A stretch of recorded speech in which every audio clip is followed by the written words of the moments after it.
Before I start, let me make sure I'm pronouncing your name correctly. 'Cause I don't want to mess it Call up. me Frank. That's it. Okay. Frank Fiordilino. Fiordilino, like Fiordilino. Yeah. That's what I was saying too. Yeah, when yeah, I was like looking, I was like, yeah, I know, that's pretty sure, but you know, You call me Frank. You know. Frank, yeah, for sure. All right, well, let's get started. FWS, Future World Sport Broadcast Network, the global standard, brought to you by Ganja Grease. We are here today with a very, very special guest. I've done some research for. Well, let me do it like this. Before I do it, because the guest was brought to me by my partner, my good friend, my guy, Nikki G. So go ahead and let us know and introduce the guest, and then we'll let you do your formal introduction. Sure. So I call him Rob. That's what I was introduced to him as, Rob. Okay. But Bring the mic to I'm you. gonna let him introduce himself. Bring the mic. Yeah. And tell him how where he grew up, where he was born, and what led him into what we're gonna start talking about. Gotcha, yeah. So yeah, just go ahead and officially formally all these introductions, formally introduce yourself, and we're gonna go from there. Now, my name is Frank Fiordilino. I grew up in New York City. I met Nick a couple of years ago, more, kind of like maybe close to 14 years ago. Yeah.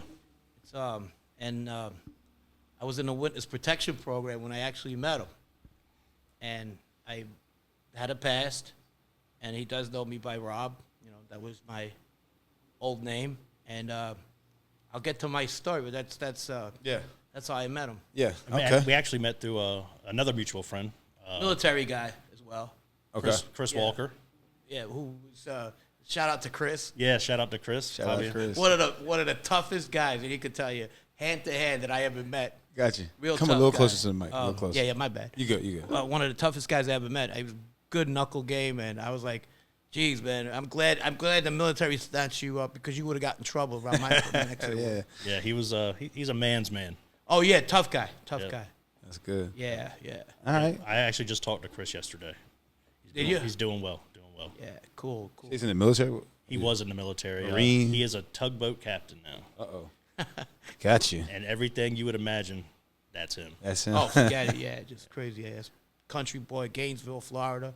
Oh man. So I mean, Yeah. funny. One time he's arguing with some chick on the phone.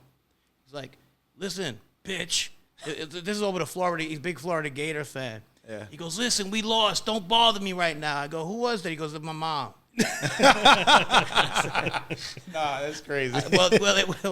Well, she was like 16 years older than him, so they had like this not more like brother sister relationship. Right. He calls her Patty. Does he really? Yeah, he doesn't call her mom. My mom would smack me if I called her by her first name. Yeah. Shut up, Patty. Right. That's funny. I haven't been back in a while. I came back to town for the Mets games. I went up to New York, so I haven't seen Nick in a long time, and I haven't seen a lot of people back this neck of the woods. I actually got kicked out of this part of the city area. when I was in the program. Got you. And I had. Well, it was before the program. There was somebody else, and we'll get to him. Right, we'll get to that. Yeah. So yeah, let's do that. Let's slow walk it. Let's start from the beginning. You said you were from Queens. Yeah. Well, yes. Well, you said you're from New York. Mm-hmm. So let's just start with where you were born. What was your family life like? Family life was it was different from the normal, and from the other people I grew up with. It actually was similar to the other people I grew up with, but not similar to anybody else. Okay? Right. It's kind of like a cult following. I always say that. We did not trust authorities. We came from Sicily. Okay. I came in when I was 2, and we immigrated to the Brooklyn part of New York City called Bushwick. And that's where we ended up. And we surrounded ourselves with people that my family knew on the other side. Okay. A lot of them were organized crime. Not all, but most of them were. Right. And from anybody, the vendors, the pizza shops, everybody. My family, I had an uncle of mine who was part of organized crime. I actually had 2 at the time. Okay. And a cousin as well. So we didn't go to the authorities. If there was a beef, we went to the local, we called it the rabbi, which wasn't a rabbi, which was the local mob guy, and he sorted out everything for us. Well, let's bring it back for a second, because you said you came from your family comes from Sicily. I'm born there as well. You were born there as well. Yeah. Okay, so were you first generation in America, or were there? No. I'm not first. I'm actually an immigrant. Okay. Yeah, no. We were here. We had an uncle that was here before us. Okay. We came from a town in Sicily with about 14,000 people, but we had many immigrants come to this part of New York City, and we were familiar with that. You know, we came for a better life, but like anything else, I have siblings, and myself, we fell into other sources of income, you know? Right. How many brothers and sisters you got? I got 2 brothers, 1 sister. I don't talk to my family based on my decision to flip one day. Right. So I don't speak to them no more. I don't speak to my brothers at all. Got you. But that was hard on them. Took Right. a long time for me to understand why they wouldn't. Right.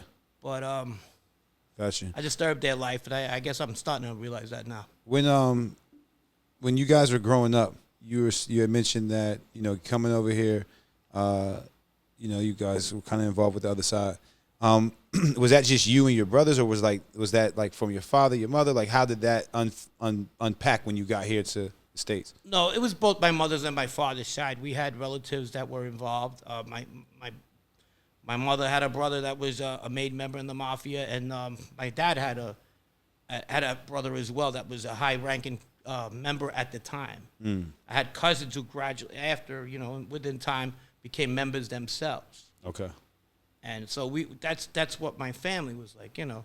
I always said it, if I wasn't even allowed to bring a kid to the house whose relative was a cop. Oh, wow. Damn. And it wasn't like we were doing anything. It was just the idea of having somebody in the house that might go back and heard something that they Right. wouldn't hear and go back to tell them. We weren't allowed to do that. There was a lot of stuff we weren't allowed to do. Right. How did that affect, I guess, your childhood? Did you realize how different your family was from other families, or was that like later on? As I got older, but I also at the same time felt it was normal. Right. You know, like my mom, she sent me to go work for my brothers at a young age, and I would be working card games, making coffee at 12, 11 years old, and working for tips. But she thought it was okay because I wasn't on the streets.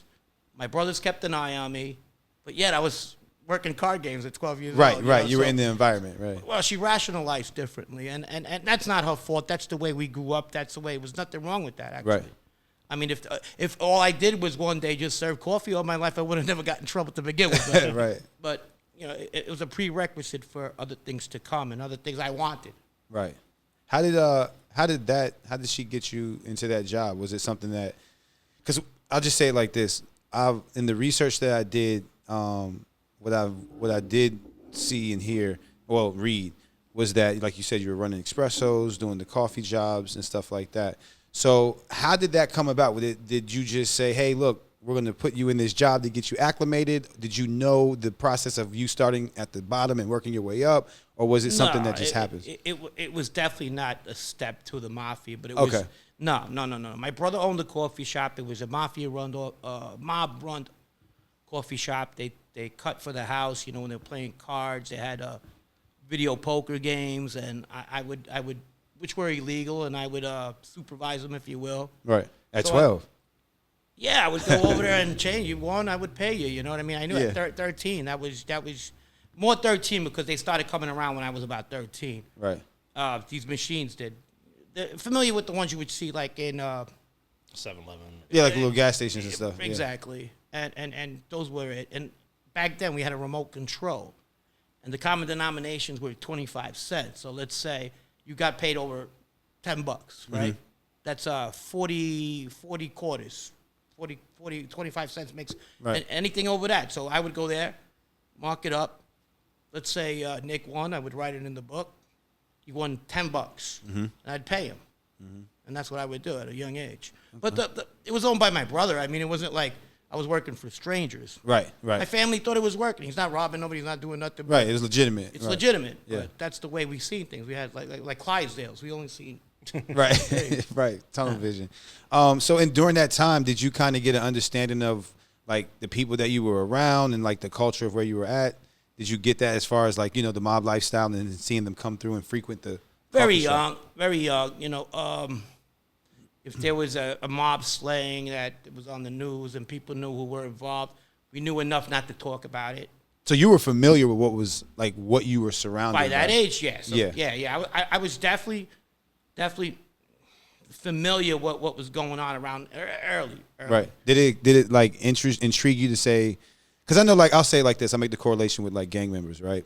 So like I have a friend that's from California, and one thing that he said when he was younger, walking to school, he would have to go past the park, and in the park he would see everybody dressed up, wearing the same colors, guns, and he'd be like, man, it look like they're having a good time. What he didn't understand was that this is gang lifestyle, and they're, you know, part of a gang. But that intrigued him through the years. So as he got older, he became acclimated to it. So like when you're working in an espresso shop, in a coffee shop, and you're running your brother's business, helping him run it, and you're seeing different figures come through, is any of that making you say, you know what, man, I like that suit that man had on, or I like his movements, I like his style, I need to figure out what's going on? Or you already knew what was happening and you just said, I'm gonna wait for my time? No, we knew. I mean, we seen the cars and stuff like that. It's just like anything else. Yeah. Either it be the black hood, Italian hood. Yeah. We try to emulate those people. You know, I'll give you a good example. Okay. I love sports. When I'm growing up, I wanted to be Rod Carew. I wanted to be Pete Rose. I wanted to be all these people. But then I couldn't be them no more, so I wanted to be the next best thing in my neighborhood. Right. The gangsters. Right. They had the cars, they had the girls, they had everything, you know. And the best thing about them, man, they had the power. I was addicted to people just, like, seeing somebody and just moving out of their way. Mm-hmm. Or going, oh, that guy is bad, you know what I mean? And that's just the way we grew up, you know. When somebody got killed, it was always the guys who got killed's fault. Yeah. It wasn't like, oh, poor bastard. Or he must have did something. Right. And then just walk over him, you know, and that was it. Yeah. That's the kind of mentality you grow up with. Right. You know, somebody got killed, it must have been doing, he's a loser. Something happened. Something happened to him. Yeah, right. you know what I mean? Up. Right. He fucked up. So when did things, I guess, kind of become more real for you, and you kind of said, hey, you know what? I don't want to keep serving coffee. I got to get some money. I want to move forward. I want to raise up. I've said this before on other podcasts. I wasn't a money guy. Okay. I was more of a kind of like just wanted to get to the top anyway, just to be recognized, just to be familiar, you know. It's like power more than money. Yeah, definitely. Okay. So, and if you know anything about that life, it's money above everything else. Yeah, yeah. There wasn't really you know, I was a bit of a knucklehead at times. I did knucklehead things. Yeah. You know, and a lot of my friends were. You know, we were growing up. That's what we wanted. We were doing the normal things at teenage years. We were doing the breakdancing thing. We were doing until that got old. Yeah. Then we wanted to do the good fella thing. Right. And then there was that's when everything just went crazy, you know. We were hanging out, and we started, like, looking at each other, and whoever was making the bigger moves, we wanted to outdo them and do better. If somebody got cracked over the head, I wanted to stab somebody. If somebody got stabbed, I want to kill somebody. Right. And then I want that name, and that's where everything got crazy. So you and your friends kind of coming up, like, were like, I don't want to say motivating, but like in competition with each other. It was a bad storm. It was a perfect storm. It was cliques among our clique. It was movies. Yeah. You know, everything. Just wanted to be there. It was just like wanting what those guys had. You remember those guys in the park you were talking about? You haven't seen in California? Yeah. Same shit. Same. We seen them in New York City. Right. Same. Right. And they hung out in the coffee shops. You know. Right. What was some of your first, I guess, entries into the more, you know, risque parts of the organization of the life? Just proving myself that I was able to kill somebody. Right.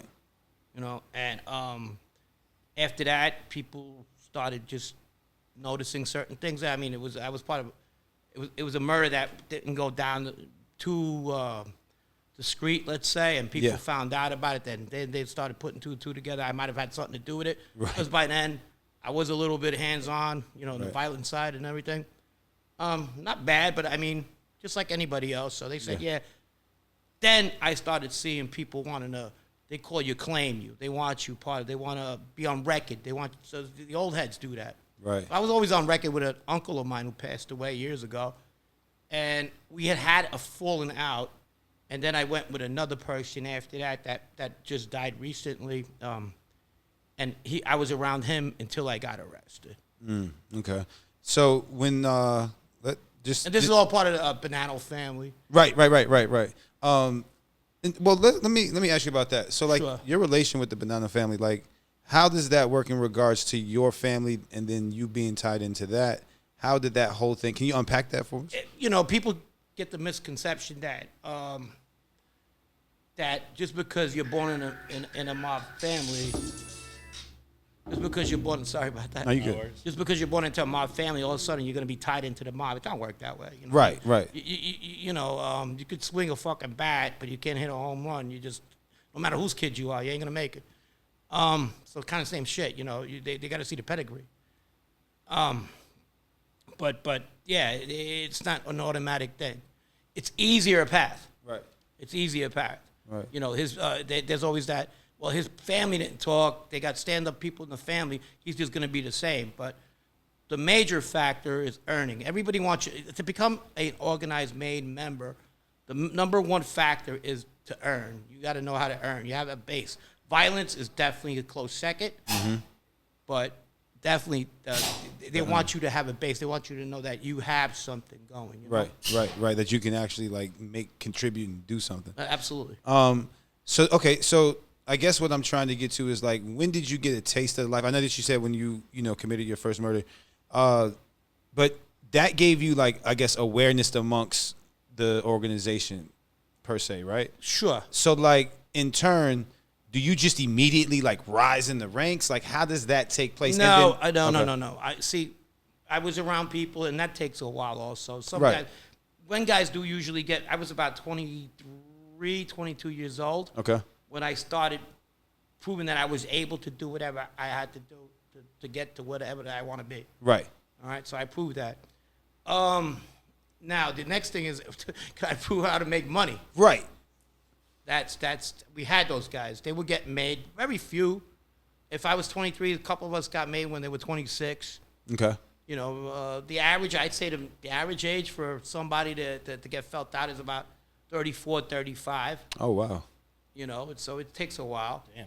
But What are they like? I guess what are they waiting for within that time? So if you're going from 23 and then you're 30, are they watching just like how much crime you do? Like what's the judgment? there's a lot of things involved. If Okay. somebody is, let's say, you're around somebody, and he has a son that might not even be as able as you, but might make more money or might understand the life. He's gonna pass his son.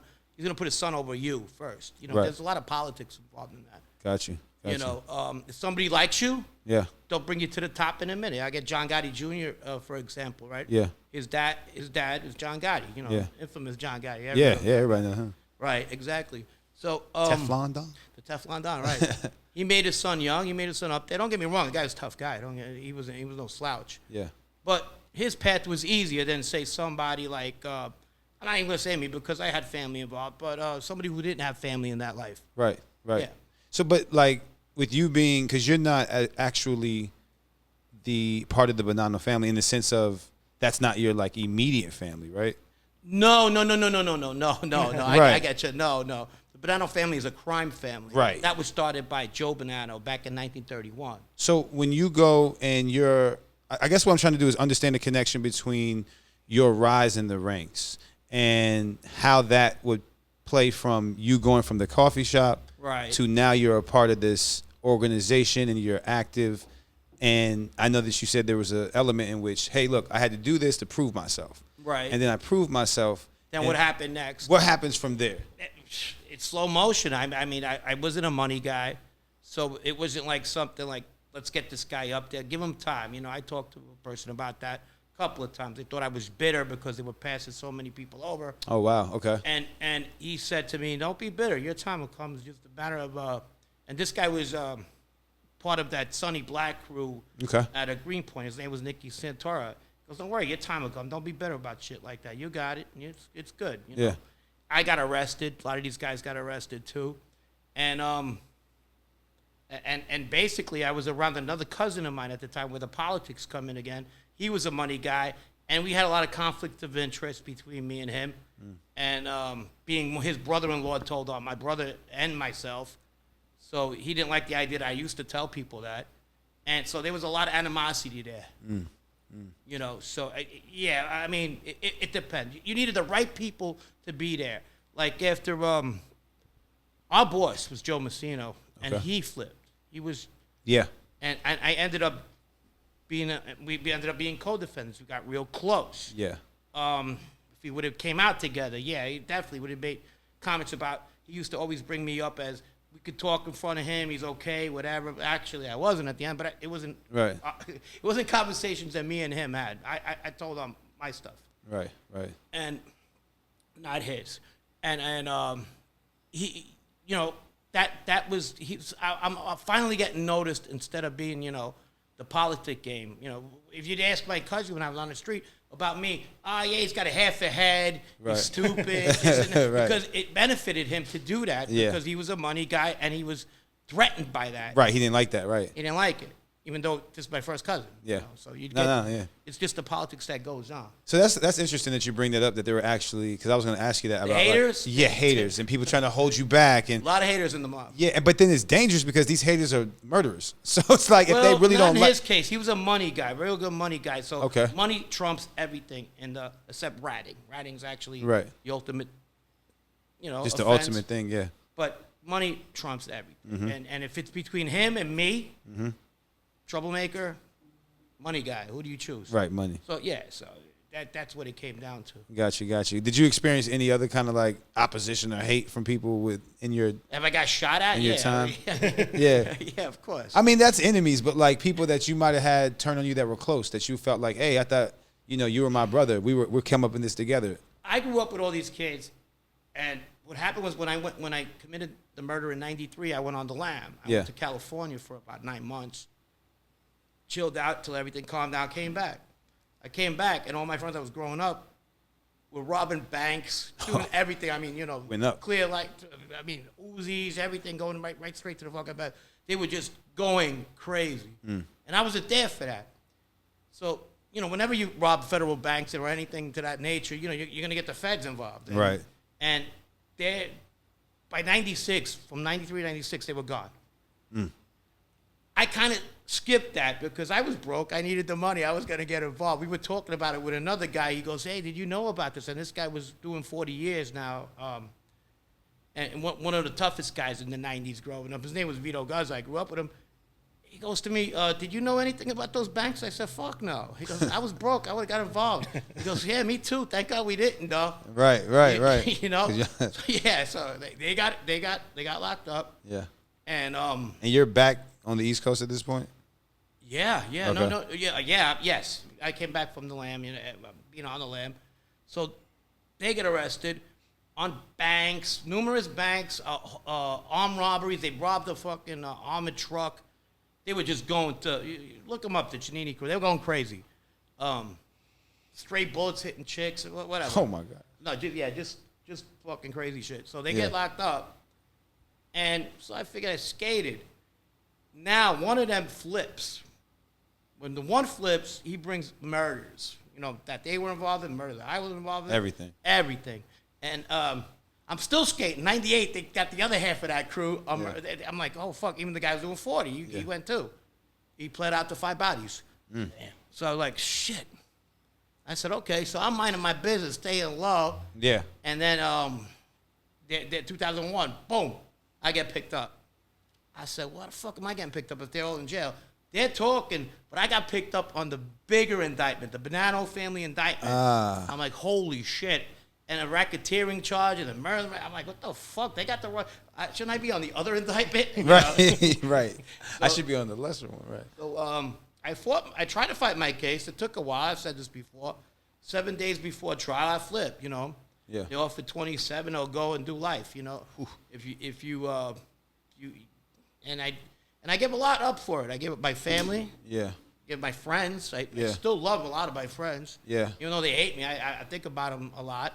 I'm sure. I didn't tell on them. Yeah. But you know how that is. They're not gonna like you if you told, you know. Well, I read a quote from you that said, "Hey, about I won't say his name wrong, but Massimo Messino. You had mentioned he was like, look, I like the guy. Oh yeah, that's We're I mean, cool. you told You him never- you didn't like him. Yeah, Right, right. So like, I get it. You know what he did though? He was Right. the biggest gangster at the time in all of the United States. He was Right. he was big, and he lost trial.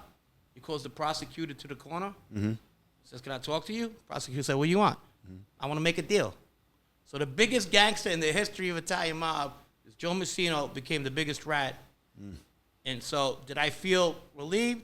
A little bit, not much, because, you're going to be accountable for what you do. But you do, yeah. You know what I mean? Yeah, I miss a lot of my friends. Of course I do. Yeah. I was just up in New York, and I sometimes I think I was at a Mets game. I had a lot of friends of mine. We were Met fans. Yeah.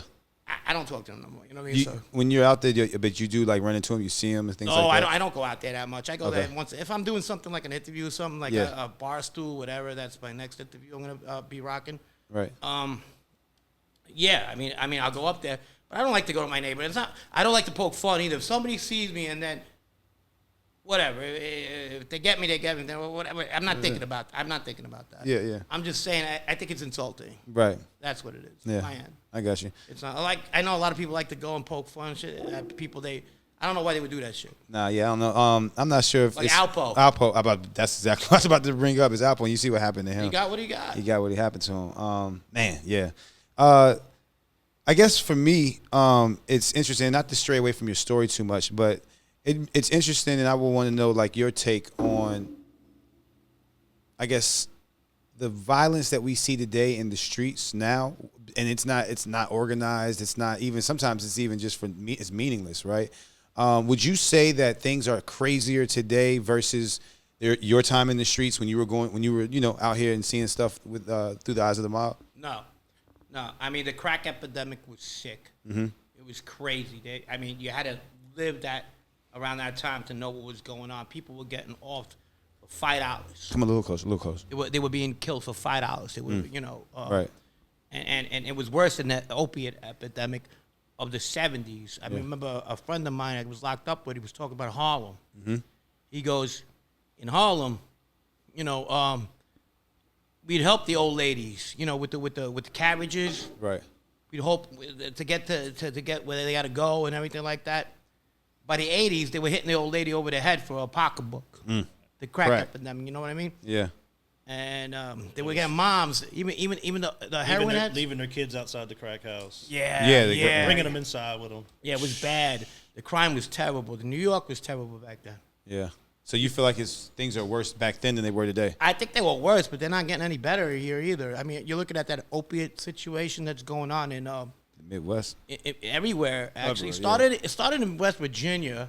I remember I was like, how can people be fucked up like that? How do you get like that? Yeah. And now you look at Kensington, Philadelphia. Oh my gosh. What the fuck is that? Skid Row. What do you do? Yeah. Who's at fault? Yeah.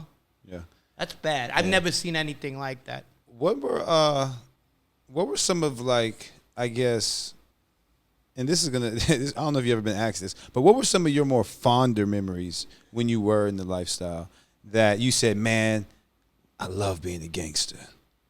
I don't ever thought of myself as a gangster. I thought of myself as just an asshole in a lot of shit. So you didn't see yourself as like a part of this I don't thing? think none of my friends did. We weren't Really? going out. Yeah, nah. We were just being ourselves, and ourselves wasn't what everybody else was doing. Did you know what you were a part of in the bigger picture of like, hey, We like to push the envelope. Okay. We like to push the envelope. See how far you can go. Yeah, always. That's what I think it was more like. I mean, most of my friends, so I had a kid that he ended up flipping too. He was 22 when he flipped, okay? He had 5 bodies as well. Wow. Fuck does he know about being? He just made it to puberty like 7 years ago, whatever. Still got breast milk on his Yeah, breast. it's Right, like- exactly. And now, he's...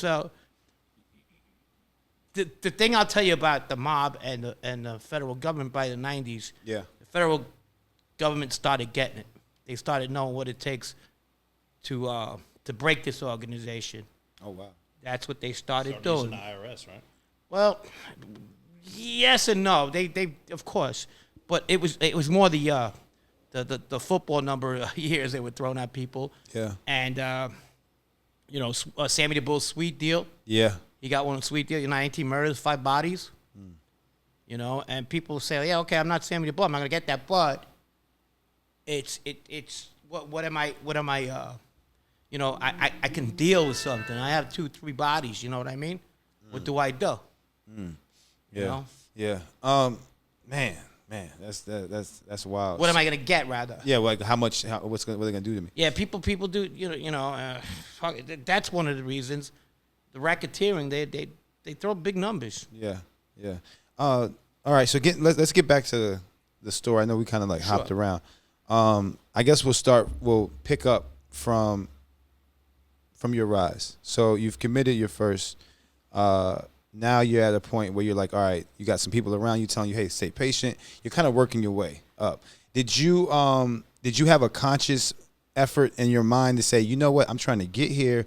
I got to do this. Okay. No. Can you unpack that time? Like, I guess that period of time. Okay, so I'm over there. My friends are getting picked up. I'm thinking I'm getting picked up too. Too many people flipping. Somebody's gonna have to name me in that murder they might know about.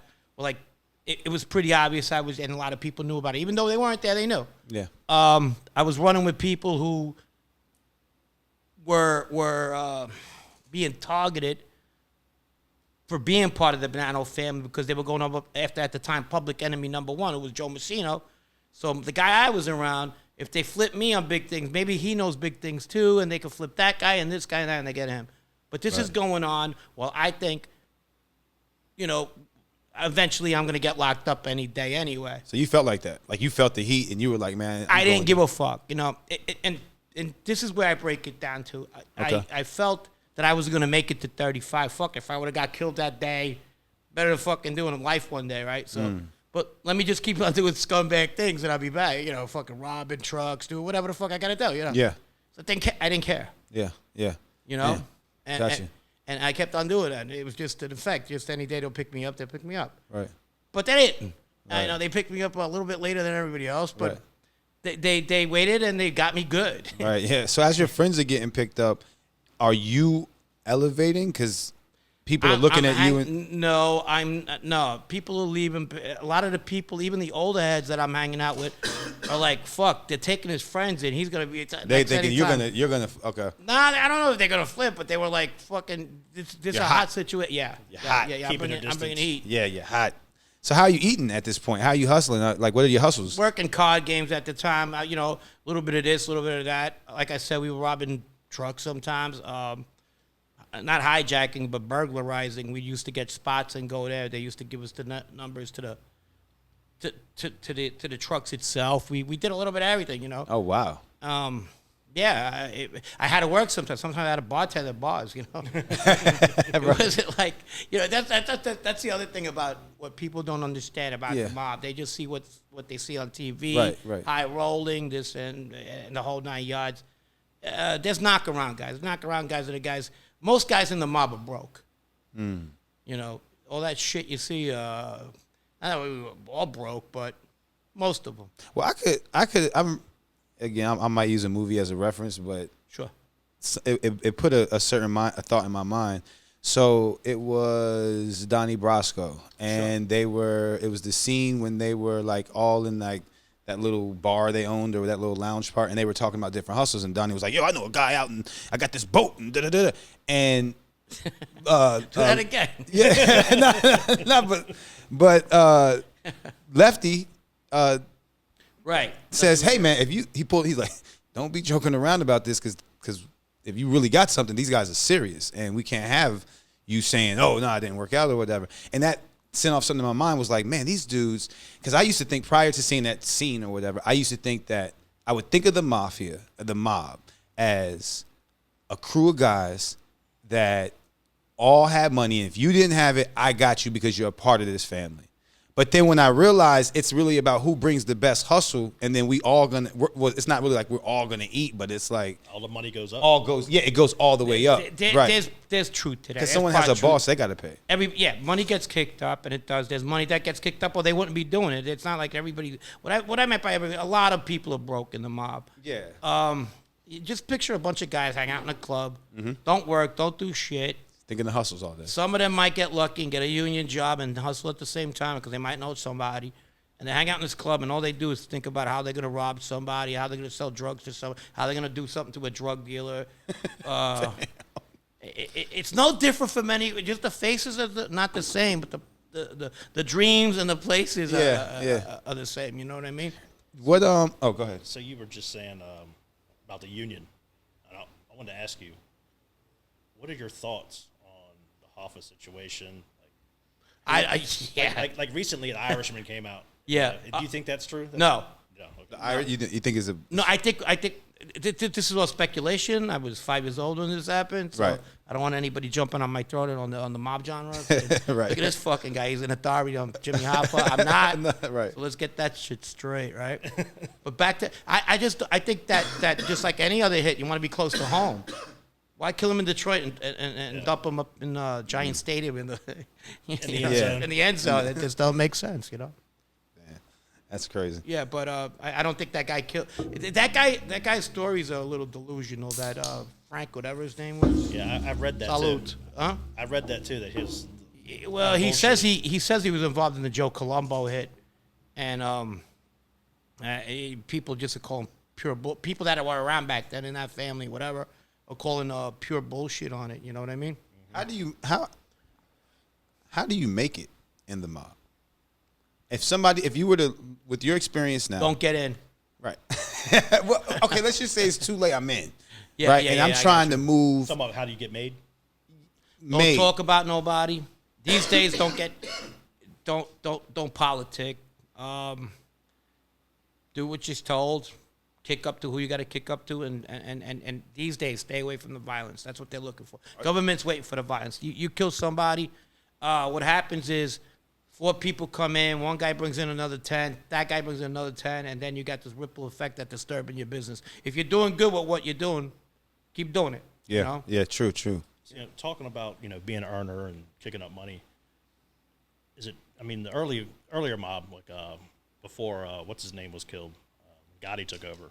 Castellano. Before Castellano was killed, it wasn't really a big. I mean, they might have been narcos, but not like it was once he was gone. The biggest narco they had actually came from my neighborhood. His name was Patsy Conti. He was a heroin dealer. And he, for some reason, just allowed him to do what he did. He didn't want to know like the money came from, but just give me your money. But he didn't allow it with the rest of the family. So it kind of got like where other people were like, what do you got it with me for? That's what got him killed. That he suspected John Gotti's crew was dealing in drugs. But they were like, we have other guys in this family dealing drugs. You don't say nothing. You got a personal bandana with me. We got to get him before he gets us. And that's what they did. It was a mob sense. You know, I'm not advocating murder or anything, but it was a good move at the time. Yeah. Strategic move on the part of John Gotti. Yeah. You know, people always Perfect talk timing for the come up. Like a perfect timing for the come up. Yeah, it was either him or them, you know. So yeah, he gathered together, the pieces fell together. They were set, and he went from there, and that's how it happened. I got 2 questions. First one, when you, I read that you had said in court, you said the mob is a farce. These guys this isn't real. Was that more for like My sentencing purpose? Yeah. No. But it's a good question because Okay. I do want to get out of jail. That's fair enough. That's honest enough. No, I think it was me being pissed off at the fucking fact that the boss of the family flipped. I was pissed at the time.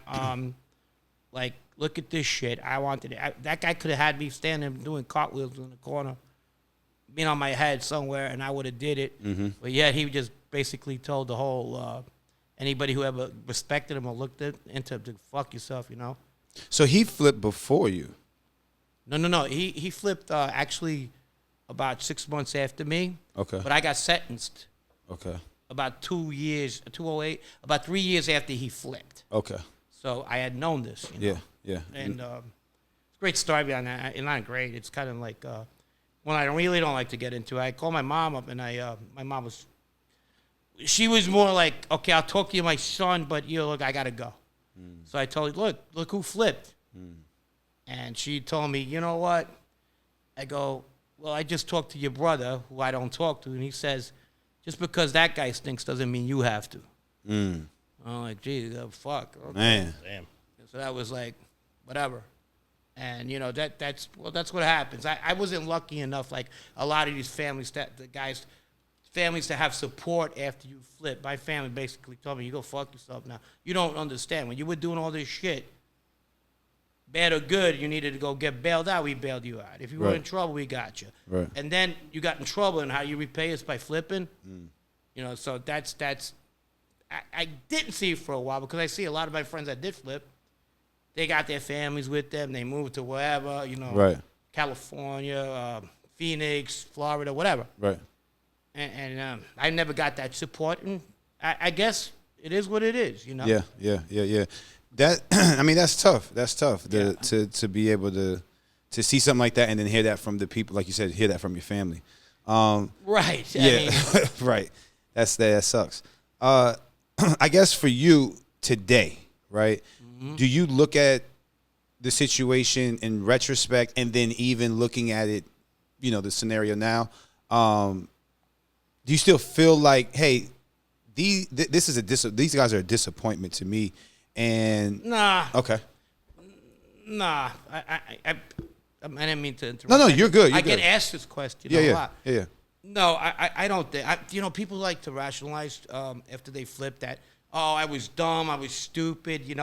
This happened, and whatever happened. I was wronged. Right. They use it as a crutch. They use it as a fucking crutch. It's just and people know me out there. I've been in podcasts.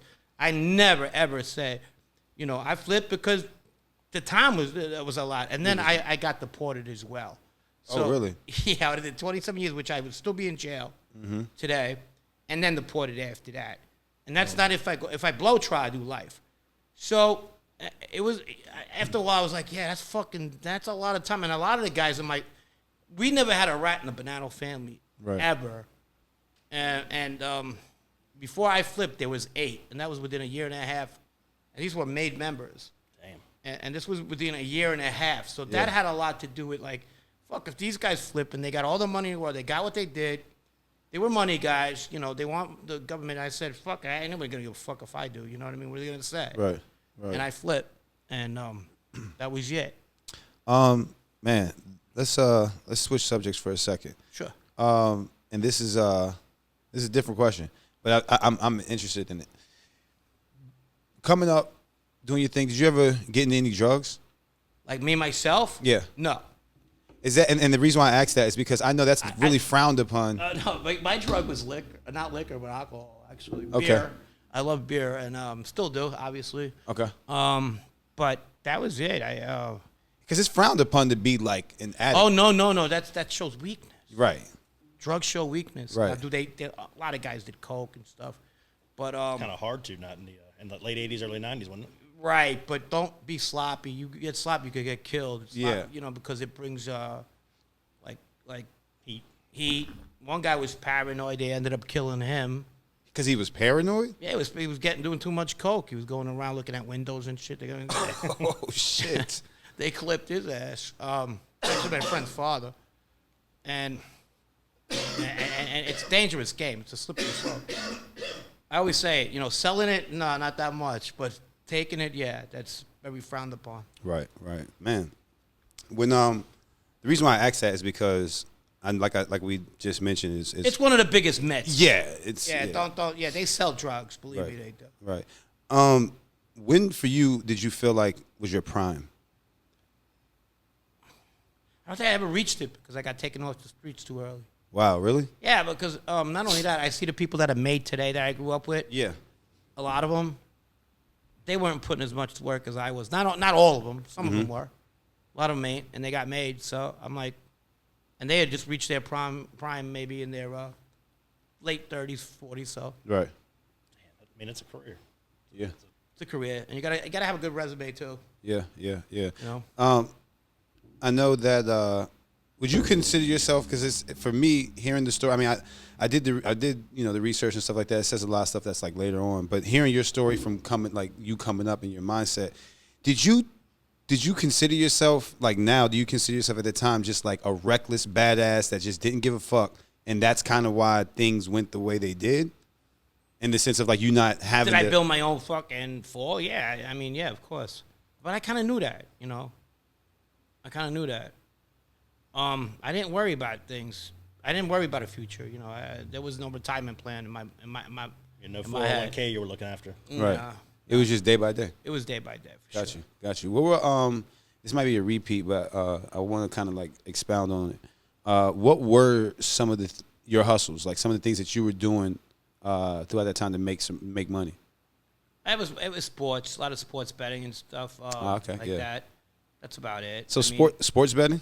yeah. Okay, so you were pretty in sports. Well, we would take bets. Okay. Yep, working card games. Okay. That like I said before, I wasn't the money guy. Right. Yeah. Yeah. I got you. And look, and you needed a lot. In you know, Joe Messina used to say this a lot. In a family, you need a lot of. It's like a soup. You need a lot of different ingredients to make a great soup. Yeah. Yeah, that's true. That is very true. And everybody plays a role and stuff You like can have that. a money guy, but if he can't defend his money because he doesn't have nobody to defend it for Then him, what's gonna happen? You lose the money. he's gonna get robbed. Yeah. You know. That's a fact. Man. I made sure my friends didn't get robbed. Any facts? Yeah, so you like an enforcer, like the bully. I don't know if I was that. I think I was a little bit nicer person than that. Oh, really? Okay. I think I was, yeah. I mean, some matter, mind over matter. I don't know. But Gotcha. yeah, I would definitely do whatever I was asked to do. Right. The strength of the mob today, would you say it's the same as it was, before? Is it stronger? Is it weaker? Would they kill you? Yeah. So you feel like they're still an organized, Yeah. There's strong guys that'll kill you. Yeah, sure. If they're taking a step back, it's because they're weighing the options. Like, violence brings us to jail. No violence, money keeps us out, and we can function. So Right. it's not about them having no ball. They got balls. Believe me, I know a lot of guys out there that they'll skin you in a minute. Right. But yeah, nah. Got you. I mean, from your own, I guess, just like assumptions and knowledge, do you feel like it's infiltrated into other parts of society, like the music industry, entertainment, as opposed to just being more of like street crime and things of that nature? They were always in the music industry. They were always in the film industry. Yeah. Said Motown was run by the Motown, mafia. Black Mafia, Detroit. There. Yeah. I mean, they're always there. They're going more for white collar. Crimes. Yeah. Legitimate businesses. Yeah, and the music industries today, example, they have people to protect them from that kind of, putting pressure, that pressure from coming from organized crime groups. Right. They hire other, they hire government SEALs. exactly. There you go. Because we have a couple of friends of us that are in the ex-SEALs, and they get these contracts themselves too. Got you. So they watch their money. It's not like back in the day. You play my record, I'll throw you out the fucking window. Right.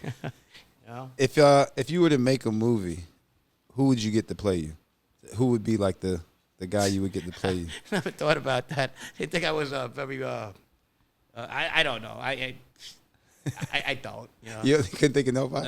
No. Danny DeVito. Got you. I got you. I don't know. I got you. Yeah, man. I know for me, one of the things I was looking forward to about this was being able to ask those questions and have that conversation that's different than what I see in the movies. Right. And what you see on like reality TV. And that's one of the ones I wanted to get to you about. When you see you've probably been asked this a jillion times, right? Mm-hmm. But when you see these shows, real mob wives and things of that nature, and I know that some of them are like involved in real cases. Are you familiar with any of these families? All of them, actually. Okay. Yeah, so there's this one. Okay. Are these legit stories? I don't know if they're legit coming from their mouths, but are they related to organized crime people? They are, yeah. But like, for example, the one Renee and... Yeah. Okay, her dad was my co-defendant, so was her ex-husband in my case. Oh, okay. Yeah, Hector Pagan and Graziano. Yeah. T.G. Graziano. They were both my co-defendants. So, yeah, she was born into that life. There's the girl Drita that was married to a guy that I did not know. Mm-hmm. His name is Lee, but I've heard of. Yeah, he was part of a robbery, bank robbery, burglary, kind of tough kid, yeah. Crime thing. And who else was it? The girl Carla. I used to steal cars with my kids with her husband. Yeah. Yeah, I mean, That's fine. So, yeah, no, they're related to now. I don't know what the fuck, what's scripted and what's not. I can't. Yeah. I'm not there.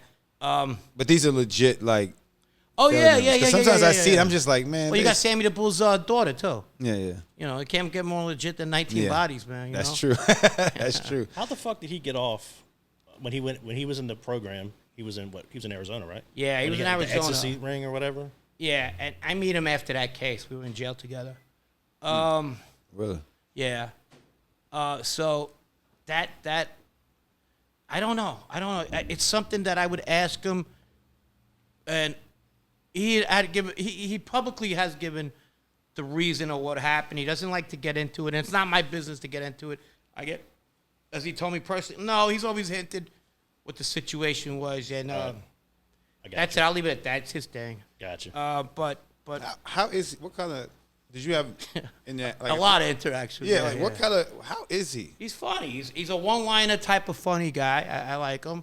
He's I was watching one of his podcasts the other day. So some lady was like, she was in the airport, and he was in the airport. And she goes, look, my husband loves you. They got the whole family there. He goes, come on, take the picture. Go ahead. They got him on Zoom.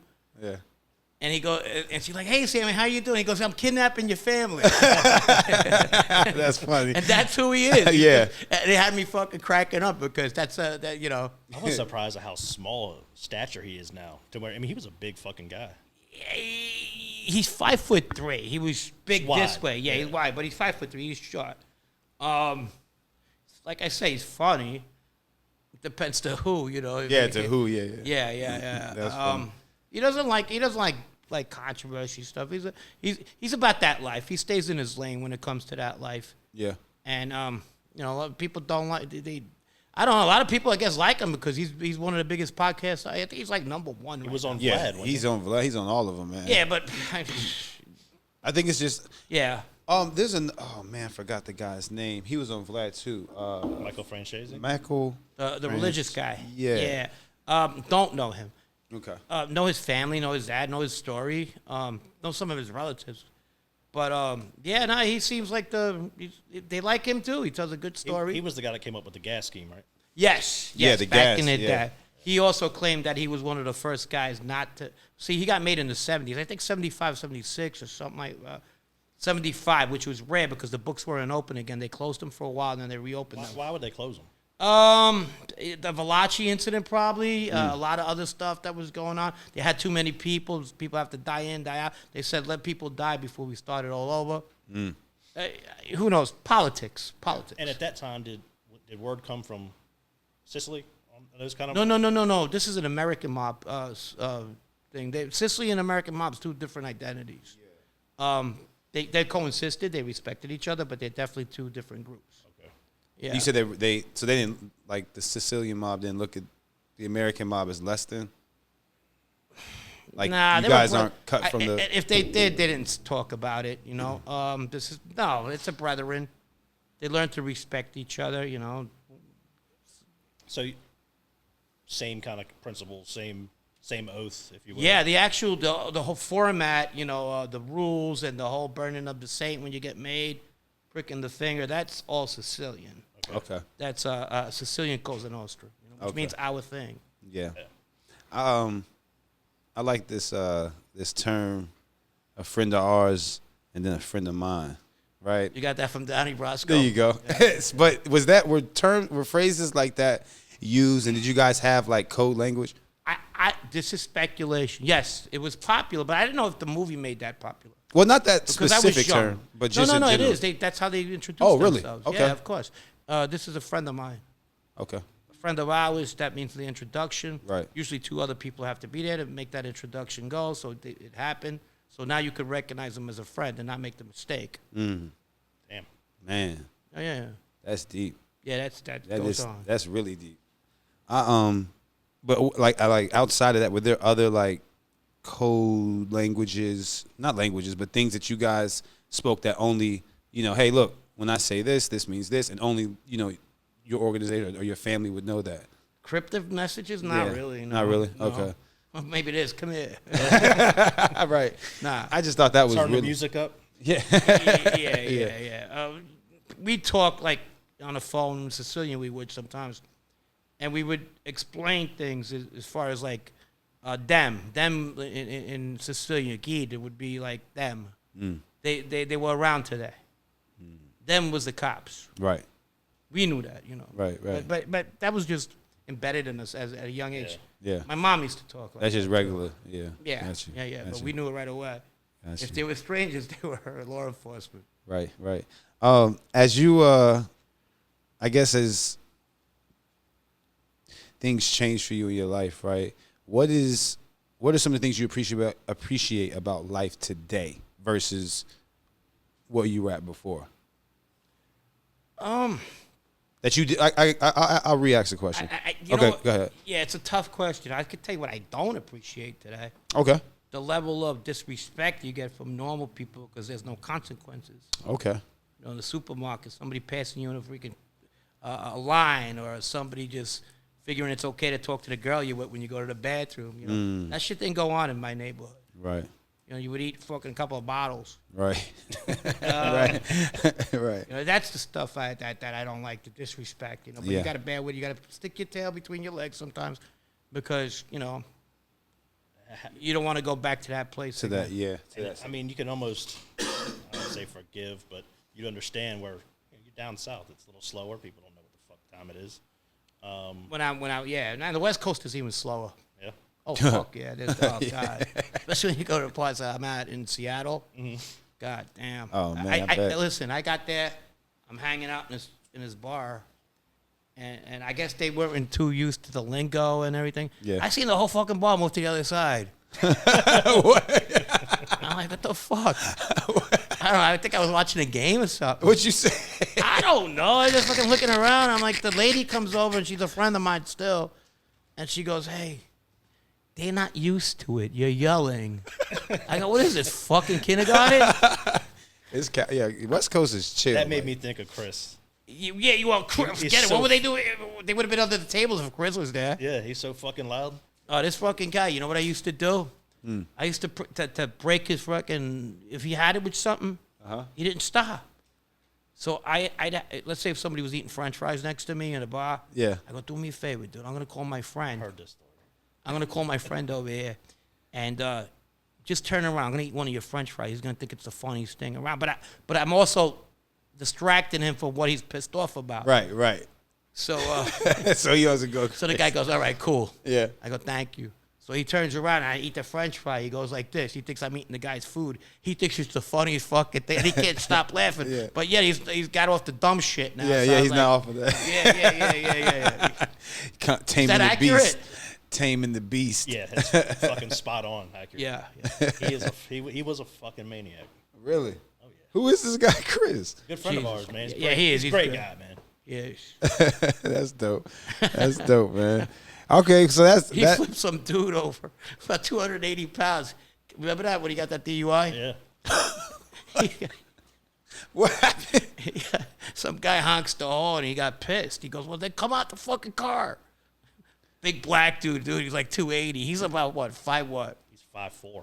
Oh said, shit! I said, nah, he's not. 5'5". 5'5". I said, he's dead.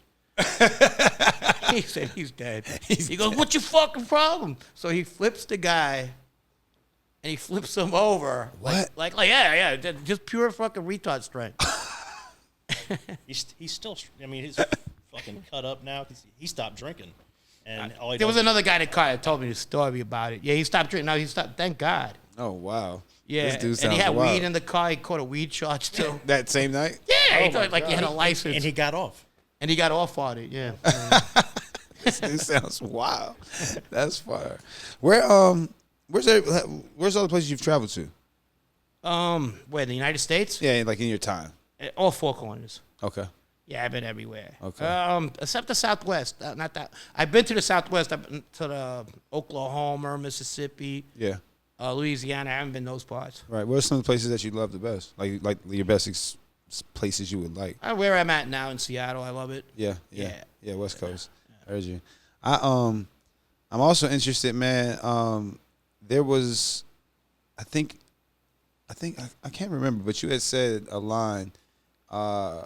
You were like, "Look, I'm glad I don't have to look over my back anymore. I'm done with that life and things of that nature." Do you really feel like that? I was thinking about the cops stuff. Yeah, I was more like the cops. Fucking, that was something every day, you know. Shit sits in the back of your mind. And with every good cop that's out there, there was scumbag cops. There. Oh, yeah. They were just, some of them were really fucking bad.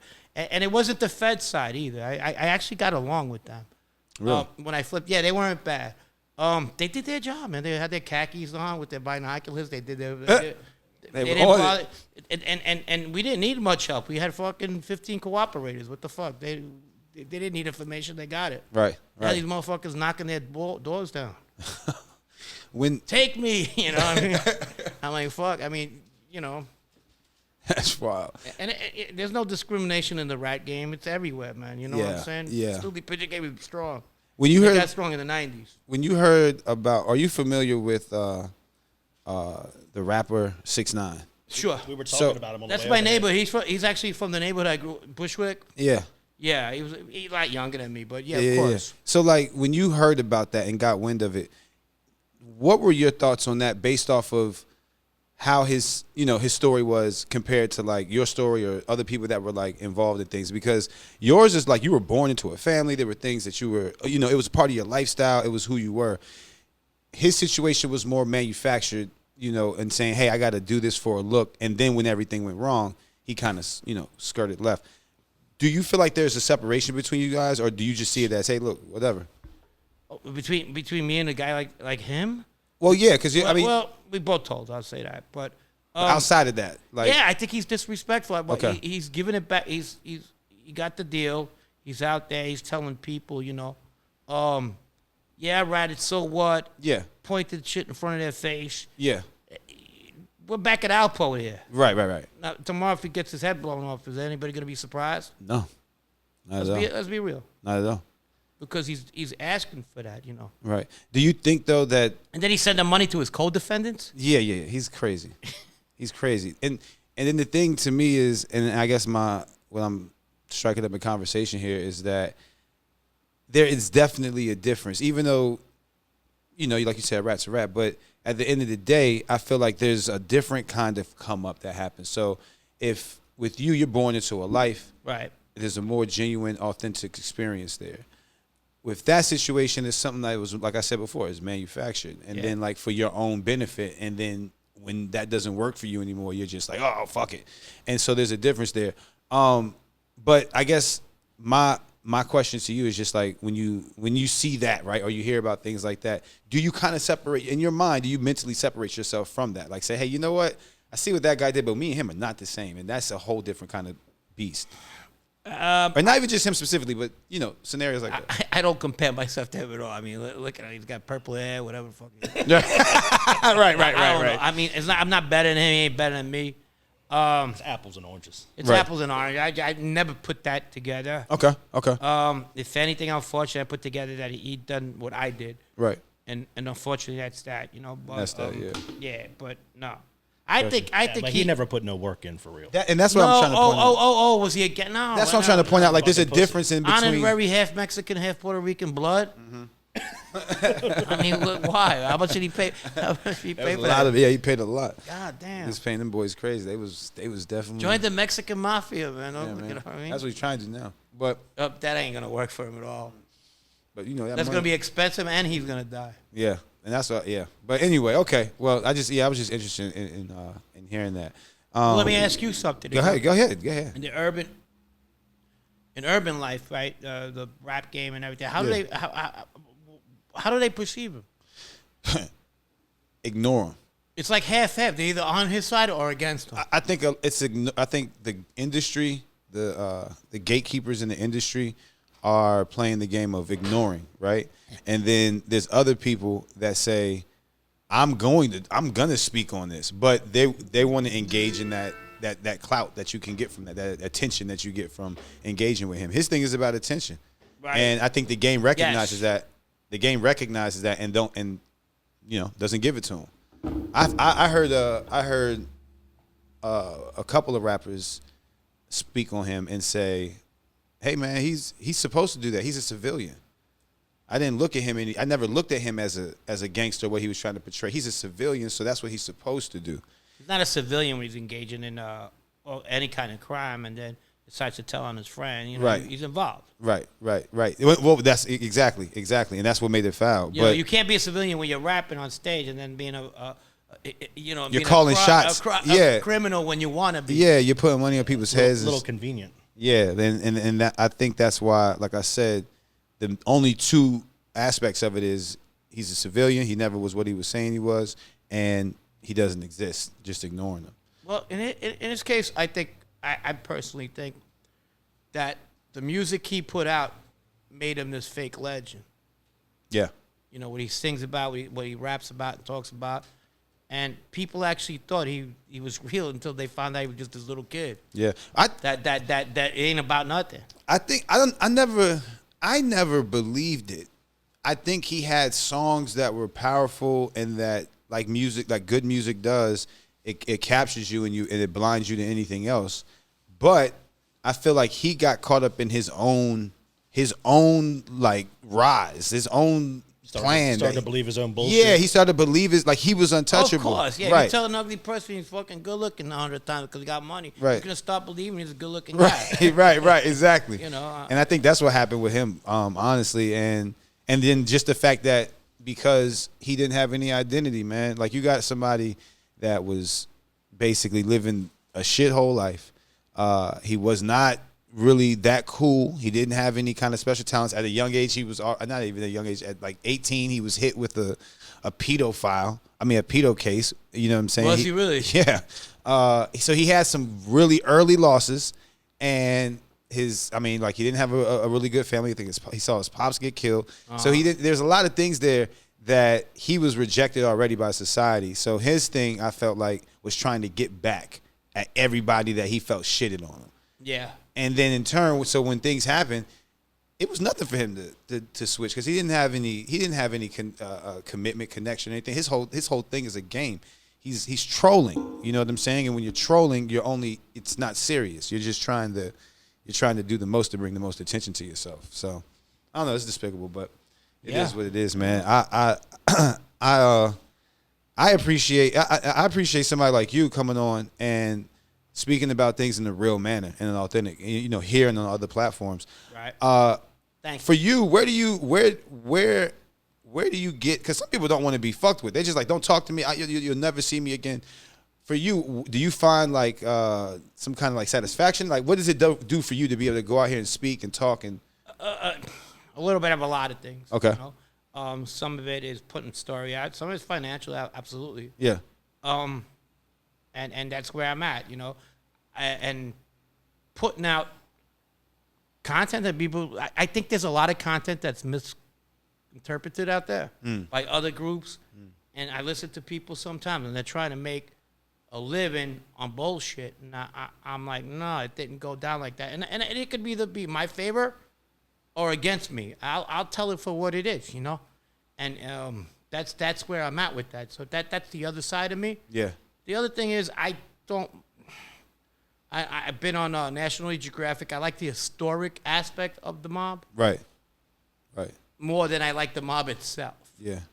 Yeah, I like what you told me earlier about Carlos Gambino and where he actually came. Yeah, one of his first ports he landed in was in Norfolk. Oh wow. Smuggled on a ship. He came through Norfolk, Virginia, and I always found that to be interesting. I didn't even know that. Yeah. Wow. I didn't either till the ride over here. Namesake of the Gambino family. Man. Has Virginia ties. That's wild. Man. Yeah. What are some the things that you're involved in today? Things that you can speak about. Not much right now. This is it. I'm looking at a document. We're working on a documentary right now. Okay. Working on a book, not so much about me, but so much about things that were going on when I was growing up. Yeah. And that's where I'm at. Right. Are you? It's like. Is it going to be like a? Like, are you writing it? Are you getting documentary? I'm spearheading, so I'm getting this group of guys. Video, like an actual documentary video. Yeah, okay, got you. Yeah, and we're putting it out eventually. It's a very early phases, and it deals with trying to get into the mob, you know, which is the ugliest part of the mob, actually. Right. The proven stage. The proven stage of any gang is the worst part. Is the worst, Yeah. right? So I don't glorify it. Yeah. I was talking about today. We have a couple of guys who want to spearhead it as directors, and I was like, let's get somebody who doesn't like the mob instead of somebody who romanticizes this mob. Right. Because I said it before, I want to make it really, really dark. Yeah. And I don't want to bring like anything that people are gonna say. I wanted to come up. It's like the calm before the storm. Everybody's happy. Everybody's talking. You're watching me, this and that, and then you find out what I did. This guy did what it did, where it happened, and how it happened, and what. Because a lot of people these days have fascinations with these. They call them farm teams because they're farm teams to the mob, like farm teams are to the Major League Baseball. To the baseball teams, right. And a lot of characters came out. A lot of them died. A lot of them in jail still. And they're pretty vicious stuff. I wanted to ask you a question, and I forgot. When you did turn and you had to go back into jail, were you amongst any of the public, or were you? No, when I turned, no, okay, so basically we go into a witsec unit. Okay. Witsec unit for high-profile cooperators, rats, and whatever. And you go into them, and there's like 6 of them. And each one has anywhere from 40 to 70 inmates each. But it's the people you see on TV, a lot of these guys, a lot of people that have big cases. And they're put in these places, so they're smaller than the usual joints, you know, but that's where you're at. Right. Okay. Yeah. Yeah, I was just interested in that. You're in the car right over. You were telling me someone else you were locked up with. Oh, Rayful Edmonds? Yeah. Oh wow. Yeah, Okay. yeah, Yeah, that's nice. Speak about that. It was Sure. Good guy. I like Okay. Rayful. So Rayful Edmonds, I don't know if anybody knows, he was from D.C. D.C., yeah. Yeah, and we used to play basketball in the yard, but he never played. And people used to tell me Rayful was the best basketball player on the yard. A lot of people don't like to play basketball. You catch an elbow, it's drama. So he didn't like that shit. He kept to himself. But one of the nicest guys I met. He talks like Tyson if you ever. He sounds like Tyson when he talks. He's like, hey, what's going on? You know, big guy too. Bit it the right way. Really, we had a common interest, basketball. We talked ball all day. wow. You know, he's everything Washington D.C. From Georgetown to the Wizards, whatever. And the Bullets probably were called when he was there. You know why they changed the name to the Bullets? Why they changed it? Yeah. Because the bullet, all the it's shootings in right in Washington. Yeah, at the D.C. time. Everybody's getting killed. Yeah. Yeah, that's Murder probably, capital. that's probably the last time he was a free man. You know? Oh, Yeah. shit. Yeah, so he was cool. He was really cool. Man, that's dope. That's Yeah. real dope. Is that going to be in your documentary at all? Like speaking about? Not really. I mean, because it's really me meeting him in jail, opposed to me being on the street. You Okay, know? so the documentary is focusing more on you, like before you got. Yeah, left. the people Okay. I knew, the people we were doing, or the people I didn't know, but working for different families, doing what they did. You know, Right, it right. focuses on a lot of crazy ass stuff. Got you. Yeah, That's I wanted to give more of it. I was talking about that. You know, I want to give it more a Goodfellas approach to it, rather like The Godfather. You know. Okay. So let's talk about that movie. All right. Sure. I mean, Henry Hill and all those guys. Yeah. Did you have any association with any of those fellas, or? In a roundabout way, I was around my guy in the Bonanno family was around. His captain was Vinny Asaro, and we used to go meet up with him all the time. Vinny Asaro was one of the guys that they suspected that got away with that heist. He was Tons of heist, right? Yeah, he was, and I knew Vinny. He's still alive. He was Jimmy Burke's the guy who plays De Niro in the movie. Yeah. That was his best friend. Never got picked up on it. People have rumored. It always been out there that he might be the one with the money, and he was always a degenerate gambler. Everybody knew that. Right. And so, who knows where that is? He beat the case, the Lufthansa case, and he's out there. But Henry Hill's story with a lot of people that I know that knew him were like, it's gray. You know, like a lot of these guys back then. You got to remember, when Henry became a witness, there wasn't many witnesses back then. Right. So he was like fucking their poster child, you know? And that was, that they had them, the book and everything after that. So he was taking his gospel. Right. But then through the years, they're like, I don't know, this one didn't happen that way, that didn't happen that way. But most of it is accurate. Okay. Man. Yeah. I mean, 11 people disappeared after that. Yeah, well, That heist, the Lufthansa heist. too many people knew about it. Right? Yeah. The black dude, Stax Edwards, his name was. He was bragging about it at the bar that he wasn't getting his cut, Oh no shit. and he was real loud about it too. Killed him. After he left, he was supposed to bring the truck to some place to get it demolished, Oh yeah. and he left it about 2 blocks away from the actual crime scene. Oh. And they got a footprint out of it of a Puma sneaker. Damn. And he and they were livid. And here he is talking about He ain't get paid. how the mafia's getting dicking him out of his pay, and this one got that one like it's a job. You know, they're like, okay. They said, they looked at him. Yep, time to go.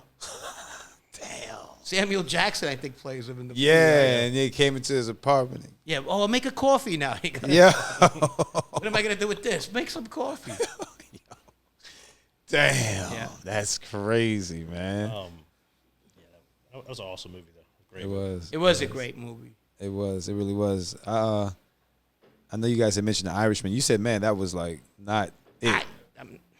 What I heard from other people that were around at that time, they call him bullshit on that one. Right. Yeah, I find that hard to believe. Like you said, why would you go away to Detroit and do that? It was that. Was, Yeah. I mean, you're gonna clip somebody. You're gonna drive his body to Jersey. yeah.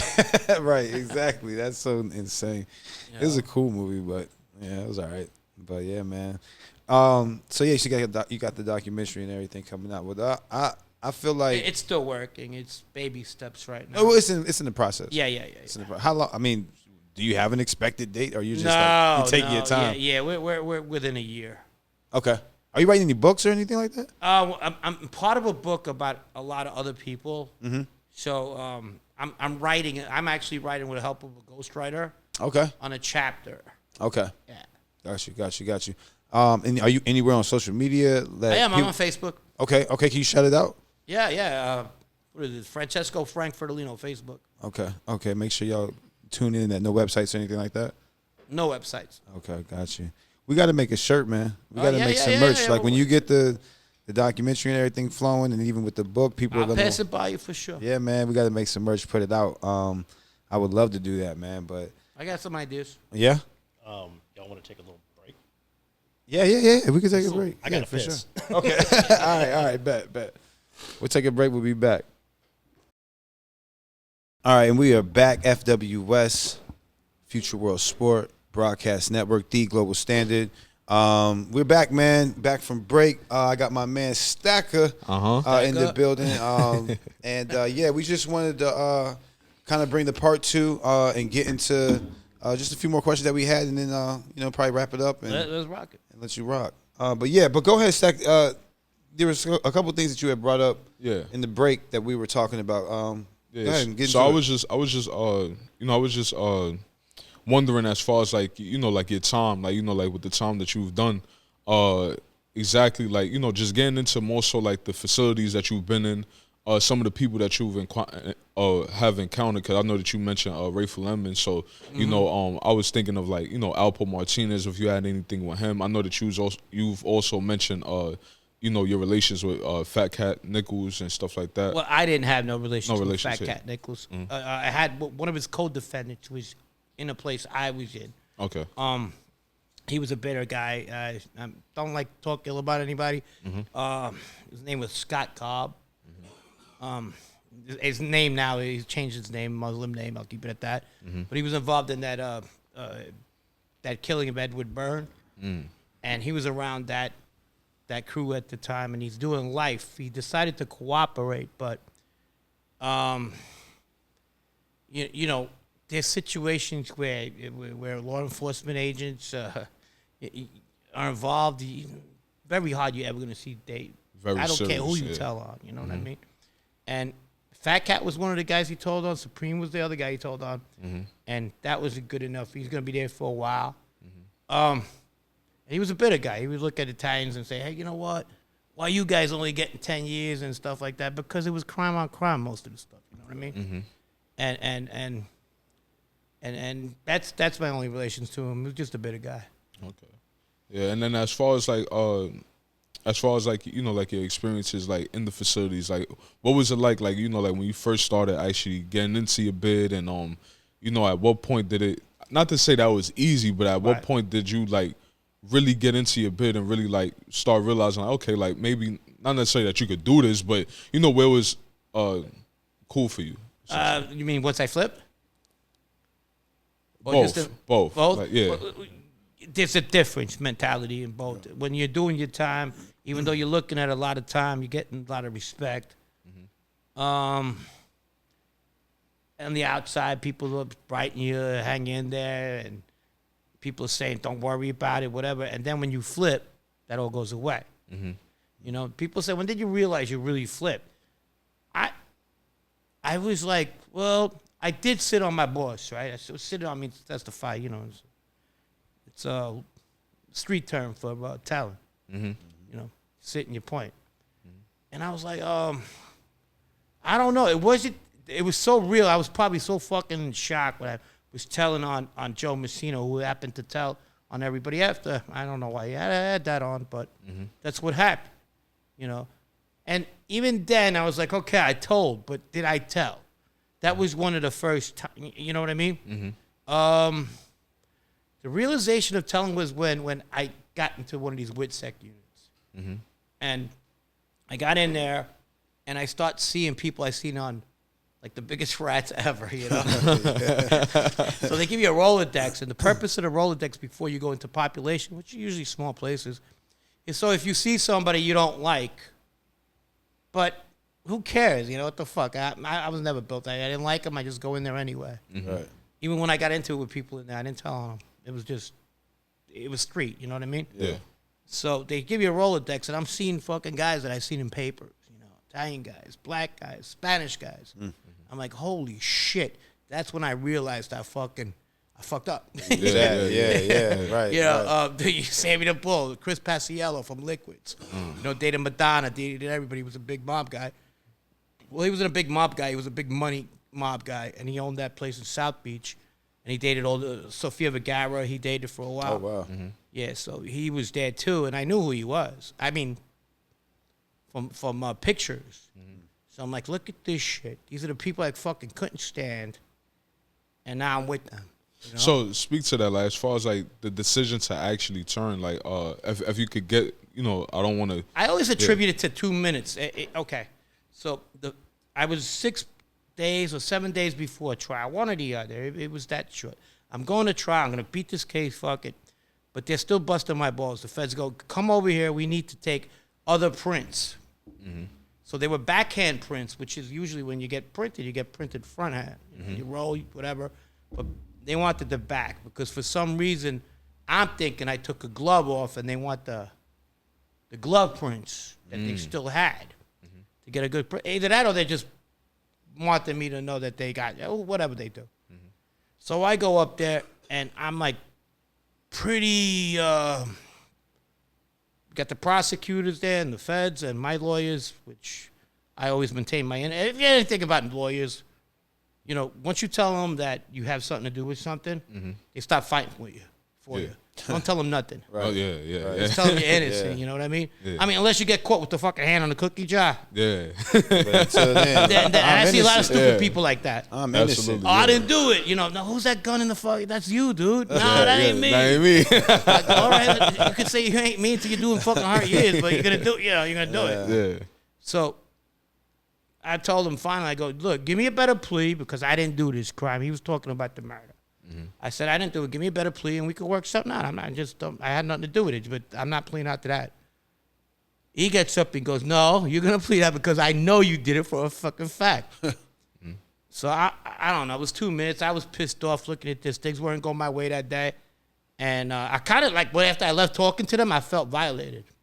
Even though they said, you know, I'm not in, or they didn't, like, there was no high fives or nothing. Yeah. They're like, we'll call you if we need you. Like, now they're playing fucking smart because I told. But while I was going back on the bus, back to, you know, population, I'm thinking to myself, wow, man, fucking all these years. And finally, you know,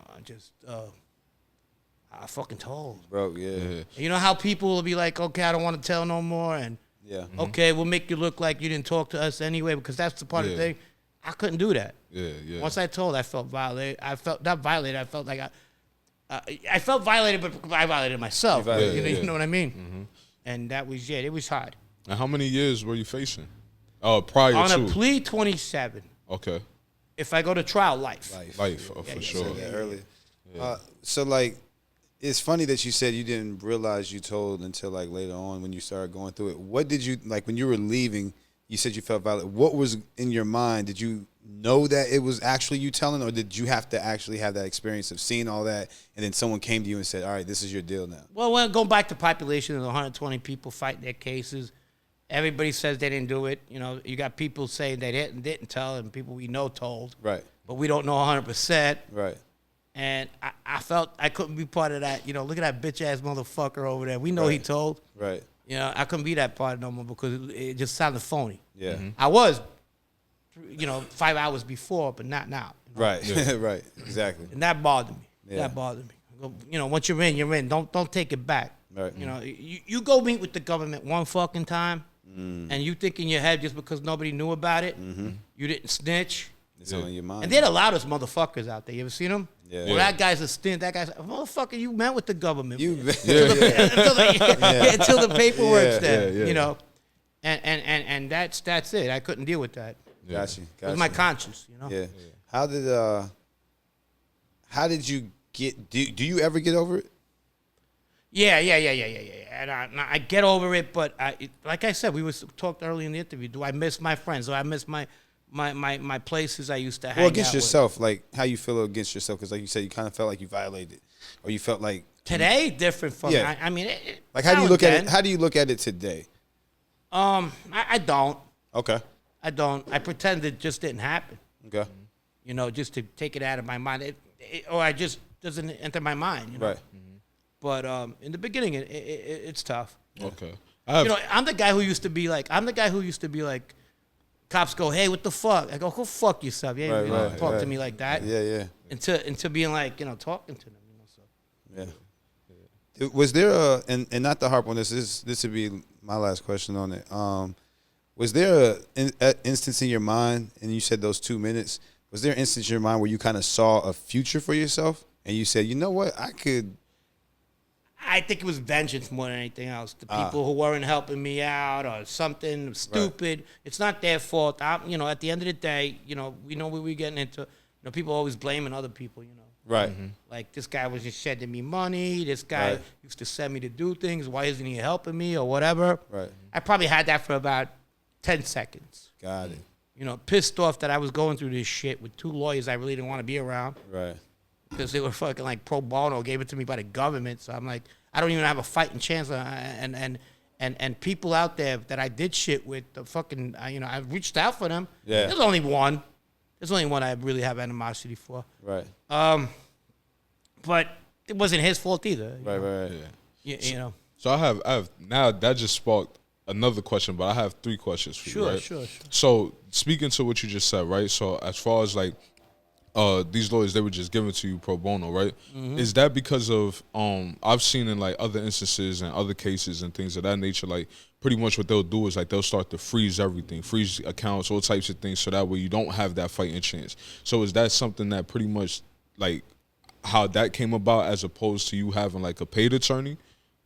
I had a paid attorney for a minute, and a lot of fucking bullshit was going on, getting pissed at. An accomplice sent them for me, and we were going to go half on it. My accomplice was nowhere to be found, so I was stuck with the whole bill. Oh, man. He goes, if you go to trial, we're going to need more money. I said, I don't got it, so I might as well go back to the 2 other ones I had. And they had a good rapport with the government, which bothered me. And it bothered me. And we used to have co-defendant meetings. I'm here with guys that have great lawyers, really good New York mob lawyers. And I didn't have my lawyers. My lawyer, first of all, didn't want to come there. And there was 2 of them. And second of all, I didn't want them there. Why is that? Just because they're not part of that mob. They don't understand. In a circle where most of these guys know these lawyers. Mob lawyers exist. They won't take stupid and defendants or anything like that. And now they have to talk with people they don't really know that well. So a lot of these people that work these pro bono, they don't get along with mob lawyers. They're in it for the law. They're in it not to be just one-sided. Yeah. Right. They're there to defend whoever they need to defend, and you know, their First Amendment stuff. And I respect that, I do. But in that case, I didn't, because I didn't need to be, you know, my civil rights weren't being violated. Right. You know what I mean? Exactly. So the one, I forgot what was the other one, but the last question that I have for you, Sure. right? So growing up, right, me, myself, and my world, and growing up, like we've always fantasized, and of course, as you mentioned, like in the rap community, you see guys take on some of these names, right? Mob names. You know, it's like we almost idolize it, right? And you know, like I said, like, so growing up, like I remember one time I told my cousin, I said, man, I'm gonna be Cal Luciano. And he was like, Luciano? No. Right. Like I was saying, I was just making up stuff because I'm watching Nas, and Nas is Nas Escobar and all these other Right. things, right? And there was things that was told to me, even though that, you know, we watch these movies, and, you know, we watch, you know, Bronx Tale, Goodfellas, Right, Godfather, all these different things, right? And one thing that my cousin had mentioned to me, which never made me feel any type of way at all, he would mention like, hey, like, you know, these guys, they don't even care for us, right? And he's speaking of us like in a racial way, right? And I was just like, well, but, you know, I think that most people really look at the lifestyle as like, it's something to idolize in regards to like family, right? And in regards to like moral code and, you know, respect and things like that. Like these are things that we watch like in The Godfather and these things like that, right? So I wanted to ask you, right? And I hope I'm not being disrespectful or anything like that. So one, I'm asking, like, I'm sure in certain people may be that way, like where they may not like other groups of people, right? Was that something that really was a thing in the mob life? And then also, if it was, how did it translate for you? Like, you know, like going, not saying that you are, but I'm just saying like going into like the prison system and stuff like that, where it's like now it's more of a you know, you now amongst all different groups of people and things like that. Well, the federal system is very divided. Okay. There's segregation for sure, and believe it or not, out of all the groups that got together, got along with everybody, the Italians were one of them. Mm-hmm. You know, then you had your ABers, you had your, and they coexisted also. You had your DC black groups, and they were basically anybody who got arrested in DC went into the federal system because DC is a federal area. Yeah. So, you had the MA, the Mexican mob. You had the Texas Syndicate. You had all these different Texas Syndicate. Yeah. You had all these different groups, and they all they all were segregated. You know, their TVs were different. Their everything, but they got along because they were in the same place. But if you were a certain ethnicity, you were a certain you know your race, you had to hang out with your people. Run with that crew. And that's just the way it was. Yeah, even on the street, like Streets, wow. Streets is a little different. yeah, I that's mean, what I meant. money's money. I mean, you're gonna deal with anybody, you know. But for the most part, the mob usually dealt within itself. Other groups, Irish, you know, Americans, especially in the beginning of time, you know. But like in Harlem and everything, the Italians coexisted with African Americans. Yeah. And they did do business together all the way up to the 70s with the heroin in the 60s. Yeah, you know? that's when Frank Lucas. And then like in a place like Yeah. It was There's Frank truth to Lucas. that. What was Frank Lucas's OG's name? That was Nicky Bobby Bonds. yeah, Bonds. and Bobby Bumpy Bumpy Johnson. Johnson. Yeah, Bumpy Johnson.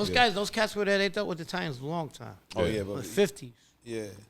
And then even in like a place like Queens, that's like super like mixed. It's so many. Very. It's the most multi-mixed place in the world. in the world. Yeah, So yeah. it's like it's kind of you're gonna have all those races and different experiences and stuff. But I wanted to, like I was talking to you before during the break. As a when you're coming up, right, and you're just doing badass shit, right? Sure. Where was your mindset? And what were some of the things that you were getting involved in? Like Anything. I mean, anything. Cracking people just to get, if you had to do burning places down, burning cars, yeah, shooting, stabbing. You know? It got old. It got old. I had a family member of mine who was getting real old with it. Right. I was gonna say, where were you like when this was happening? Even though I know your parents were involved and your family was involved, was there anybody that was like, "Hey, man, come over here. Like, I see what you got. I see your potential, but let me kind of try to like mold this." Or was it just like you were on your own, independent? It was talked about for about 20 minutes, Okay. 15 minutes. Then it was like anything else. Let's not talk about it anymore. Let's not do it again. Right. And then it gets done again. Gotcha. Gotcha. And everybody, all my friends' parents, the ones that definitely were involved in the life, a lot of my parents, you know, family members. It's never our fault. Like, you know, I don't know. The cops are making shit up. Yeah. Right. You know what I mean? Right. Yeah. That's dope. This is kind of different too. What are some of your interests? You know, outside of like, you know, the crime life. Like, what were some of your interests that you were interested in that some people wouldn't know? You're a rapper, man. No. Right. You got some like hidden, rap, you got some though. hidden bars or something, man. No. Eric B, Rakim. Yeah. That was good. Good stuff. No, I didn't rap, though. Sports. But yeah, you always liked sports. Gotcha. Well, anyone in particular? All of them? Baseball, I was probably a little bit better at. Oh, really? Uh-huh. Okay. You played or you just I watched? played, yeah. No, I got kicked out of high school. That was it. That was my baseball career. That was the end of that. Gotcha. You ever see the surprise? I didn't have the makings of a varsity athlete. Yeah, I got you. But, yeah, that was it, man. I got you. No, man. I had, it was an interest. Now, was I good at it? No. Right. I could catch a ball. I got you. That's what's up. So like today, man, like what is some advice you would give just to the generation, to people watching, like in regards to like, hey, look, if you out here fucking up, Yeah. this is what I would tell you. It's touchy, man. It's touchy. I said, look, man, when you guys were told, I don't know if you guys ever did anything bad in your life. Yeah. I don't want to know. But when people would tell you, you know, hey, what the fuck? Don't do this, don't do that. Did you listen to them? No. And what are they going to listen to me for? I didn't listen. I mean, you know, it's just because kids ain't stupid. They know what happens. They know what's up. If you keep fucking up, you know, you're going to hit that wall on the ground, you know, with handcuffs on. Right. That's a fact. That's a fact, but if they listen to me, one person, that's fine. But do I think they listen to me? Probably not. Right. Right. I got you. I didn't listen to nobody. Right. Just got to learn through experience. You gotta learn through experience. Stupidity. Yeah. You know, the mind don't fully develop until it's in the 20s somewhere. You know what I mean? Yeah. Sometimes it's just too late. Trial and error, for real. Yeah, Learn through yeah. experiences. Did you have anything else, Ru? That question is like it popped back up and then it floated away. Float away. This has been dope, man. I really appreciate you, bro, for real, coming out doing this. Thank you for having me. And we're an Fun. early network, and so this is something that means a lot to us, because to get somebody of your stature and your pedigree and story, you know what I'm saying, is real. Hopefully big we for could us. get you some more guys to come on and stuff. And That'd be really good. we'll go That'd from be really there. good, All right. for Good sure. luck. Good luck on your new project. Thank you, man. Thank Love you. the Good luck on clothes. yours too. I love the clothes. We gotta get you a shirt before we There before you get go. out of here. Sure thing. All right. That's Thank for you. sure, man. But we appreciate you, man. FWA, yo, Stack, I appreciate you coming on part Thank two you, man. too. Appreciate Nice it. meeting you, Stat. Yo, listen, man. FWS, Future World Sport Broadcast Network, the global standard, sponsored by Ganja Grease, Nikki G, and we are out.